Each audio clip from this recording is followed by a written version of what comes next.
علیکم سلام. قریشي جانان په نامه یو ورور پوښتنه کوي چې روژه کې سړی له خپلې ښځې سره لوبې وکړي، انزال یې ونسي، روژه نه ماتیږي. محترم الله دې جوړ لره کامیاب اوسي. وعلیکم سلام. یو ورور پوښتنه کوي چې سړی د شعبان روزې نیسي، بیا یې په ویره باندې خوراک وکړي، روژه نه ماتیږي په ویره باندې. ورور الله دې جوړ لره کامیاب اوسي. وعلیکم سلام. یو ورور پوښتنه کړې که سړی قصدن نفلي روژه ماته کړي، کفاره نشته پې باندې محترمه، صرف قضایي ده.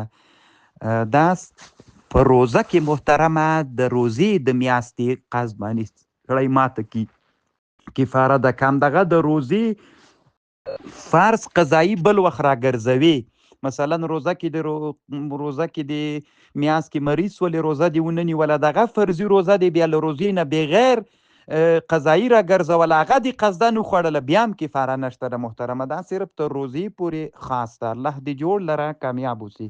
وعلیکم سلام ورحمت الله وبرکاته. یو ورور پوښتنه کوي چې یو سړي واده وکړ، بیا څه وخت بعد یې خپل ځان هم وویسته، ښځه یې وویستلی. موږ وطن کې دی وایي اوس هغه د ښځې خپلوان راجګ سوي دي، ورونه له دې خپلوانو د هلک له خپلوانو نه دیت غواړي. خو صحیح ده، ودې غواړي محترمه، حکومت ته دې ورسي دیت. خو په چې په چا باندې ده، حکومت ته دې عریضه وکړي، نو قاضي به فیصله ورته وکړي، پس له هغه نه به یې بیا ورکړي وروره. چې په چا باندې ده، عاقلې باندې ده، په ده باندې ده، څنګه دیت ورکړي. حکومت شته د اسلامي نظام ده وروره. الله دې جوړ لره کامیاب اوسي.